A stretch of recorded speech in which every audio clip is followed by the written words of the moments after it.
Bonjour, préparez-vous, car je vais vous partager ce que révèle le texte de Luc chapitre 22 et sa suite.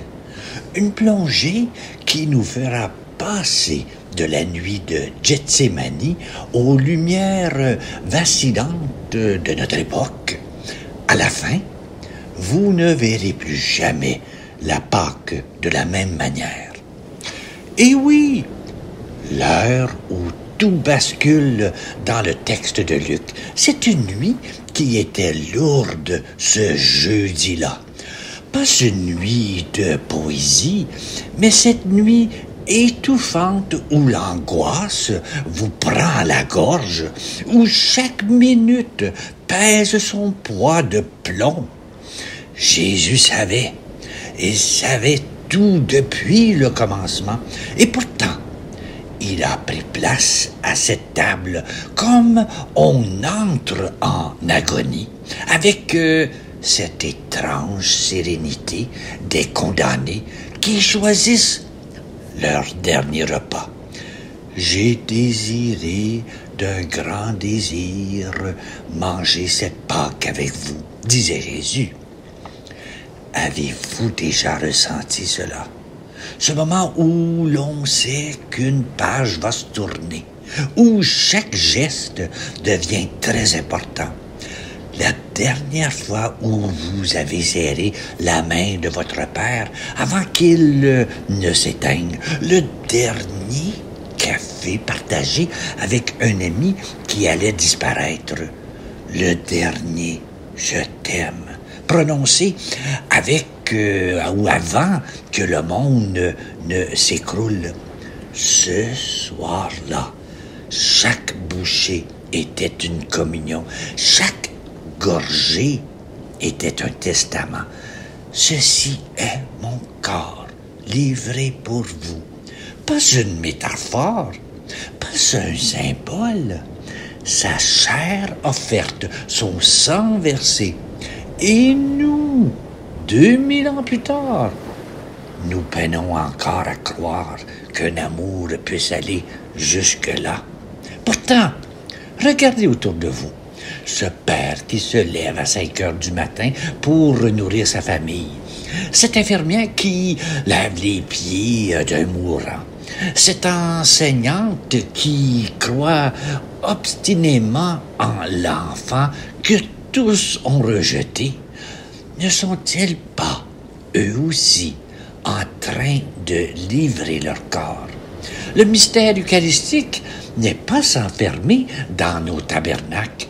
Il se joue chaque jour dans ces 1001 sacrifices invisibles qui maintiennent le monde à flot. Mais ce soir-là, c'est Dieu lui-même qui s'est mis à table. Imaginez-vous.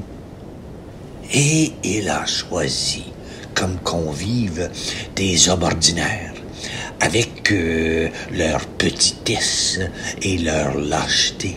Pierre qui va renier, Jacques et Jean qui vont dormir, Judas qui va trahir. Et nous? Eh oui, nous! Aurions-nous fait mieux?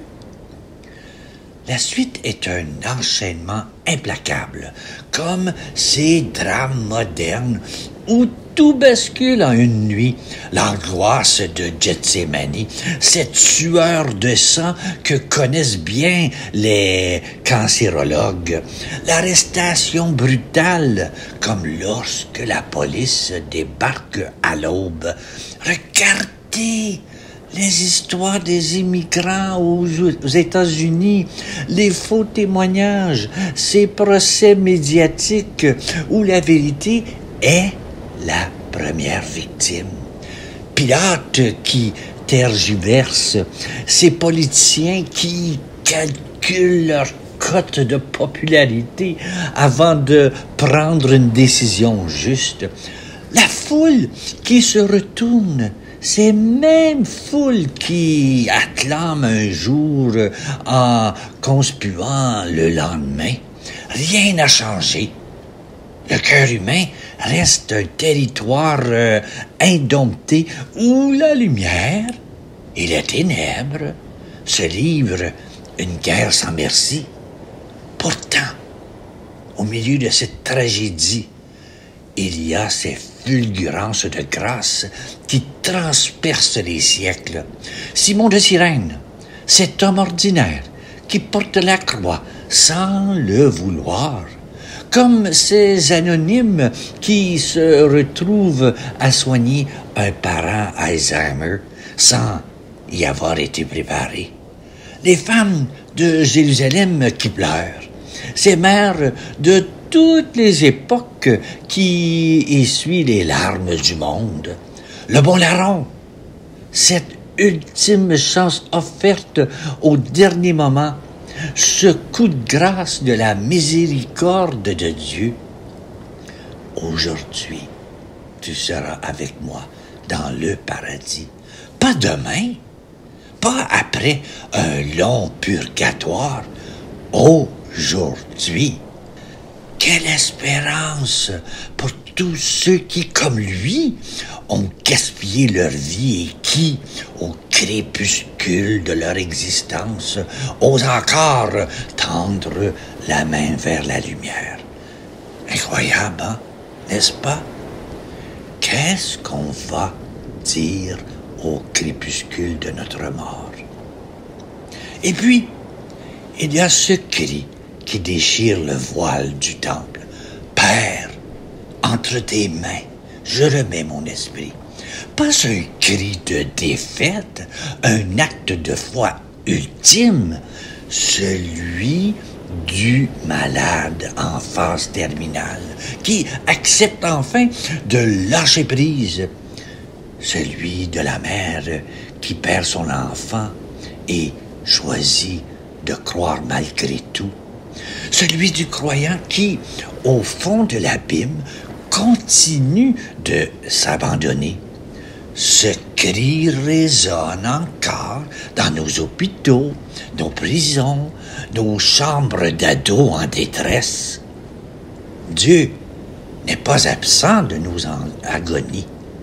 Il les a traversées avant nous. Alors, voilà le mystère qui nous est offert en ce jour. Non pas un Dieu tout-puissant qui écrase nos souffrances sous sa majesté, mais un Dieu fragile, vulnérable, qui choisit de se laisser dévorer par amour, comme ce pain que nous partageons aux célébrations eucharistiques, comme ces vies qui se donnent silencieusement autour de nous, comme cet appel qui résonne au plus intime de nos cœurs. Suis-moi, pas jusqu'au triomphe facile, jusqu'au don total, jusqu'à ce geste fou d'aimer quand tout nous pousse à haïr, de bénir quand tout nous pousse à maudire, de croire quand tout nous pousse à désespérer. Le chemin est étroit, la porte basse. Il faudra se courber pour passer. Mais au-delà, il y a une lumière qui ne s'éteint jamais. Cet amour plus fort que la mort. Cette vie qui jaillit du côté transpercé. Alors, oserions-nous, nous aussi, entrer dans cette Pâque? Alors maintenant, qu'est-ce que tu vas faire? Et dehors, il y a des gens qui ont faim, soif, besoin d'être aimés. Des gens qui sont le Christ sans le savoir. Vas-tu rester assis à ruminer ta petite spiritualité bien propre? Ou vas-tu te lever, salir tes mains et devenir enfin ce pourquoi tu as été créé? Un vivant parmi les vivants, un amoureux parmi les blessés, un porteur de lumière dans les ténèbres qui rongent notre époque.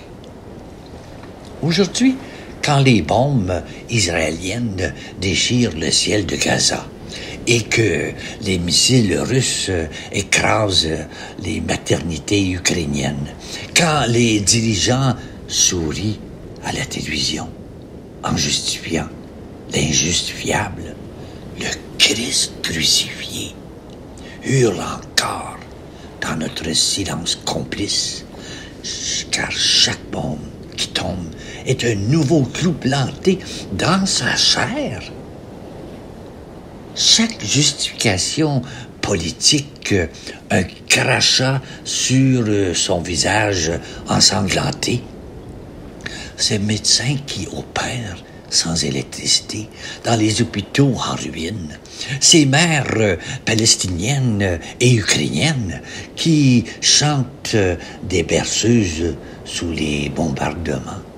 Ces soldats russes désertant plutôt que de tuer. Ces jeunes du monde entier qui résistent à la folie des puissants. Voilà les allumeurs d'étoiles d'aujourd'hui.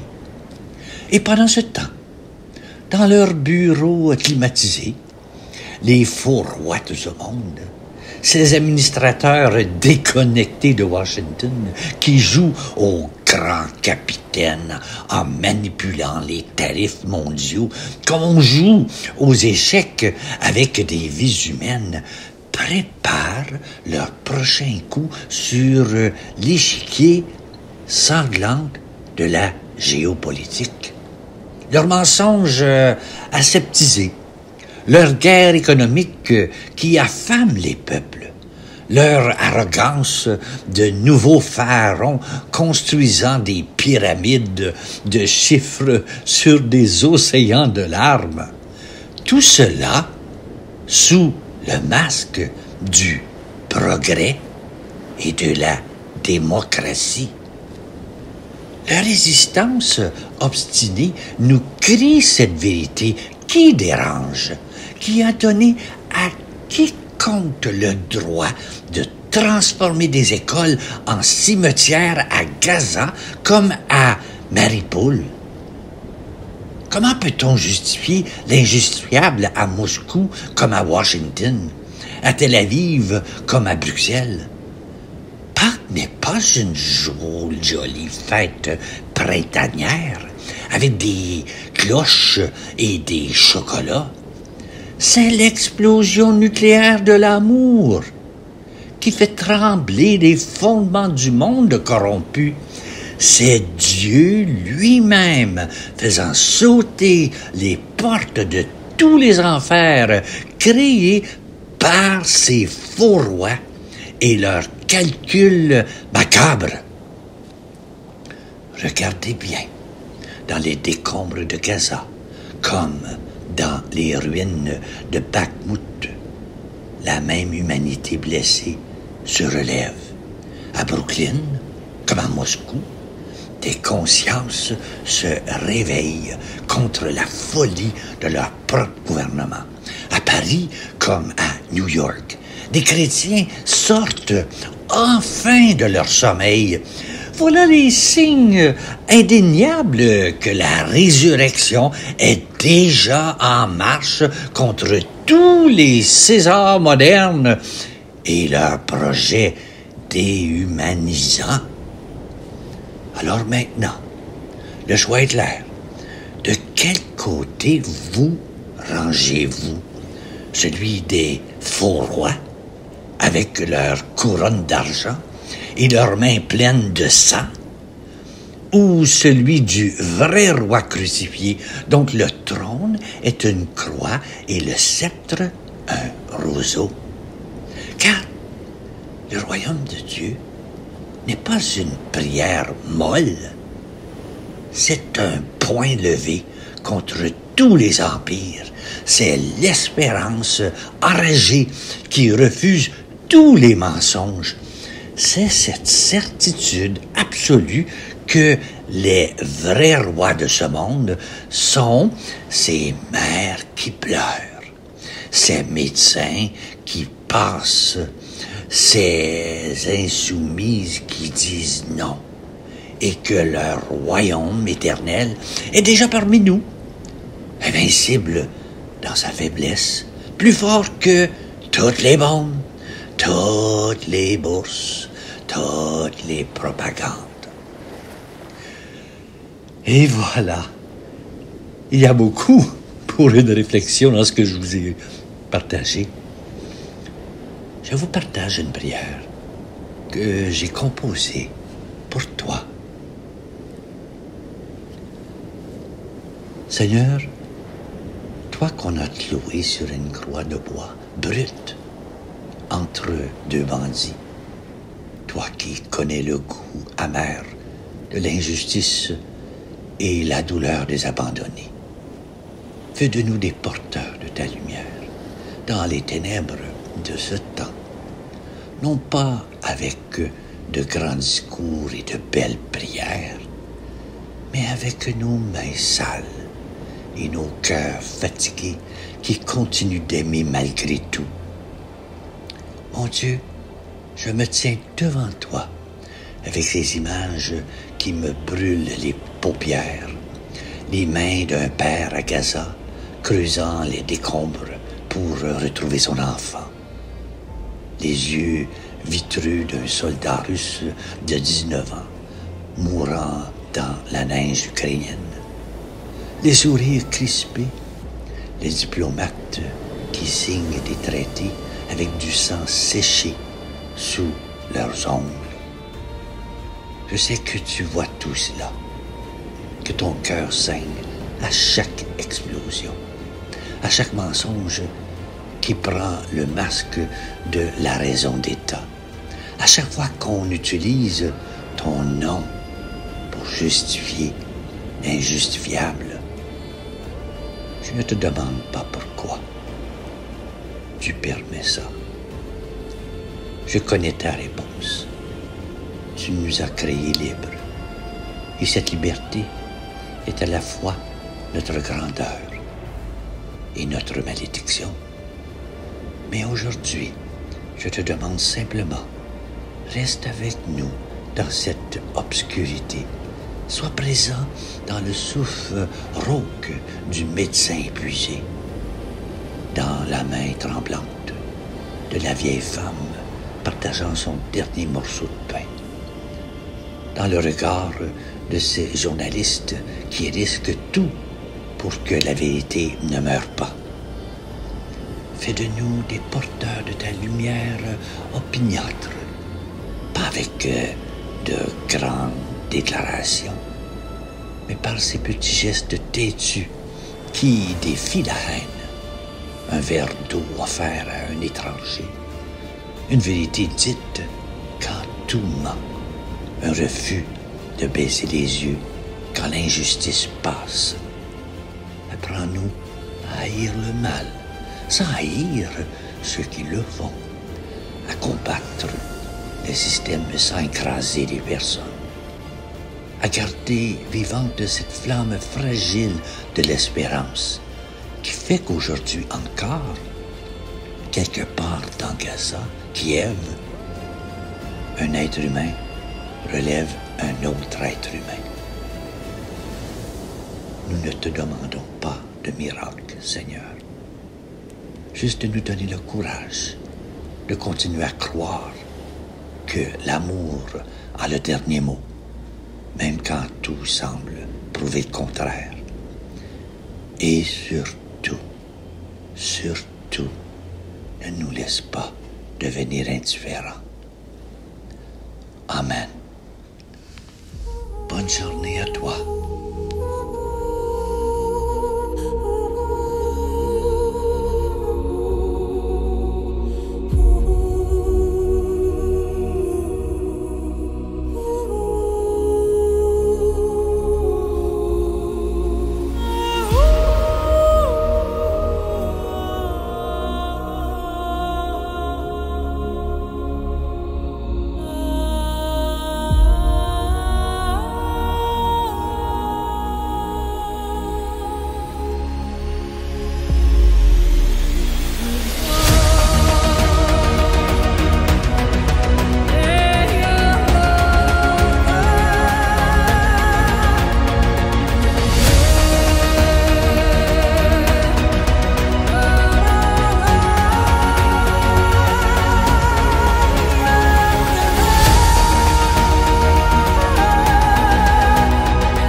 There's